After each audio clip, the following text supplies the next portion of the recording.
Providence police say this individual was, quote, in proximity of the person of interest and are now asking the public to help identify them. So in moments, we're going to speak with America's Most Wanted co-host Callahan Walsh. But first, correspondent CB Cotton reports live for us. She is in Providence, Rhode Island with the latest. CB?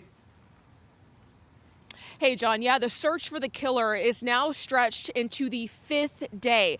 Providence PD moments ago asking the public to help identify a second individual. Take a look, releasing these images of a person in a dark navy jacket and green hood.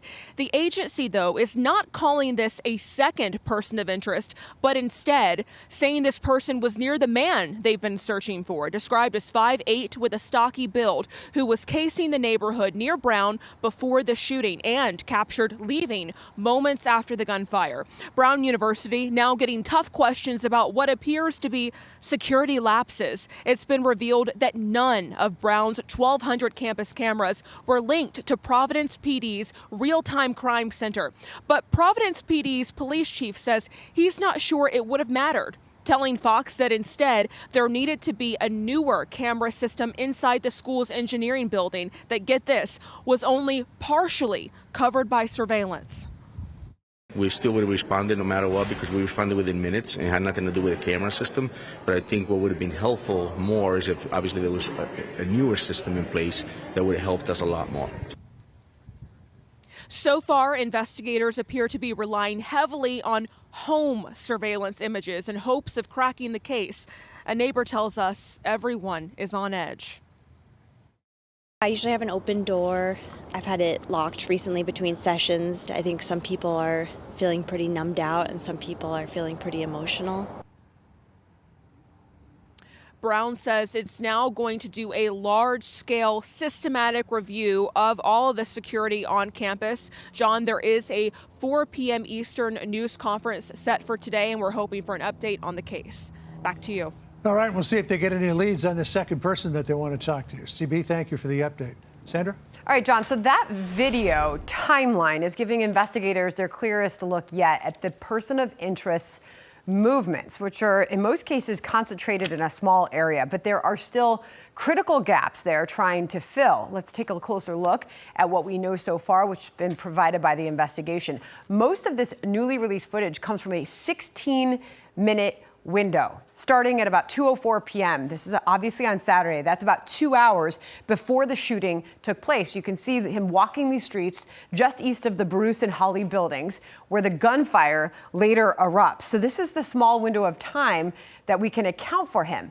After that video at 2:20 p.m., there's then a 31-minute gap before we see him again. No footage during that time or reported sightings have been revealed. 31 minutes. Then at 2:51 p.m., he reappears at George Street, right where he was first seen. A minute later, he then makes his way down Manning Street, walking towards the Bruce and Holly building. Okay, so this is his whereabouts here as the minutes go by. This is all 71 minutes before the shooting took place. So they're trying to fill the gaps. They're combing the area, trying to find any evidence of what transpired during that time. There are two more key clips. One doesn't have a timestamp, but shows him crossing that parking lot just north of the Bruce and Holly building. And finally, at 4:06 p.m., after the shooting, he's seen walking north on Hope Street, okay? So this is the suspect heading north on Hope Street, which is when the trail runs cold. So this is all they're working with. This is what is causing so many of the questions about what happened that day for the shooting. And they're trying to fill the gaps. They're trying to pull surveillance footage. Paul Morrow's been on the ground there saying this is just going to take time. They're knocking on doors. Some people who aren't home, they're trying to get access to those homes. So video is going to matter because there's a lot of gaps to fill. John, that's what we know so far. All right, Sandra, great the way to lay it out there and see where he was and what time he was there. Let's bring in Callahan Walsh, co-host of America's Most Wanted. So videos from the hours before the shootings show the suspect kind of hanging around the area, almost like he was casing the joint. That prompted this question at a news conference of the police chief. Let's listen here. If he's casing that area, Colonel, like you said, he had an intended target, which speaks to the motive. Did he have a target to kill one of the two people that were killed? We're still investigating the DIDN, and it's something that we're trying to get the answers as well. So they don't have a lot of information on that, but it was Saturday. There's not a lot of classes. The shooter would have to know where to go, and that building was right on the edge of campus. Does it suggest to you that he was targeting specific individuals? You know, I'm not sure if it's specific individuals or the university itself, but he surely had something in that building in mind. That was a target of his. He knew that it butted right up against that residential area. In fact, that's how he exited that building and walked right through that residential area as well. And I believe that's what he was doing just hours before the shooting as well, checking out how many cameras might be around, looking to see if there was any police presence, how many people are out on the street. And so, you know, this guy knew what he was doing. He'd planned this out, and it's clear by his movements prior and after the shooting. So if he was planning something out, it would seem to indicate that he's got some kind of a motive. But Rhode Island's Attorney General said they have no clue what the possible motive could be. Listen to what he said. There is no information that the investigative team has about motive. Zero. There's nothing about, even if taking at face value what one or two witnesses may have said about what something was said. This is a key, because there are reports that the gunman said something before he opened fire. Police are saying we don't have any information about what was said. They either don't know or they're not telling. But how could that potentially be a key? Well, I think it's really important what he said in that moment, and that really could be the factor that helps us understand why he committed this type of crime.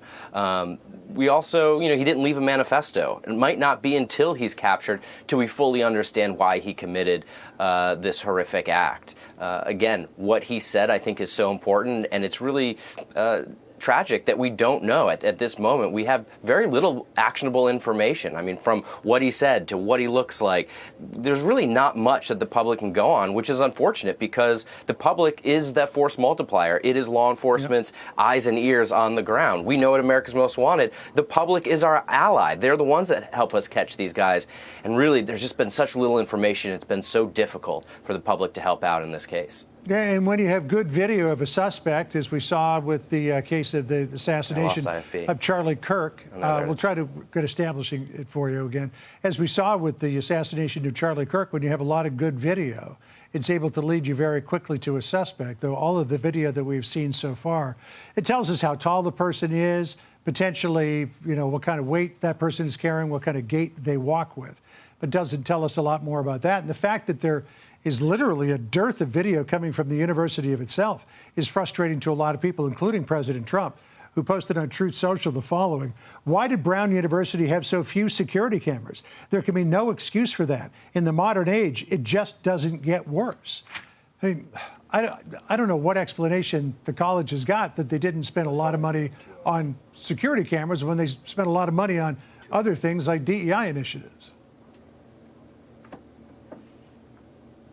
You know, to have that many security cameras and none of them capture this individual's face in any reasonable way. I mean, we have some blurry, far-away shots, which apparently come mostly from the public, from doorbell cameras. So to understand that the campus had somewhere between 800 and 1,200 cameras, they didn't do the job that they were supposed to. Either they're placed in the wrong areas, they're not updated, they're not high def. You know, they need a real security overhaul to make sure that nothing like this ever happens again. And I think universities across the country need to take a look at this. I mean, we're tired of school shootings. We need to make sure security is top notch at these soft targets and make sure that stuff like this doesn't happen. And if it does, we're able to catch this individual. We're going on day 5 here with this manhunt. It's unacceptable. And the fact we have no information out to the public makes it that much more difficult to catch this guy. I mean, with the police trying to find this other person that may have been in the proximity of the shooter, look, they're grasping at straws, and that's what they have to do. If they don't have information, they got to go down and track down any lead that they can. But it goes to show they really don't have much. Yeah, well, let's hope that somebody sees the video that we've got so far of the potential suspect that says, oh my God, I know somebody who looks exactly like that and walks exactly like that, which may lead them down a road. Keep our fingers crossed. Callahan, great to spend time with you. Thank you, sir. Absolutely. Hey everyone, I'm Emily Campagno. Catch me and my co-hosts Harris Faulkner and Kaylee McEnany on Outnumbered every weekday at 12 p.m. Eastern, or set your DVR. Also, don't forget to subscribe to the Fox News YouTube page for daily highlights.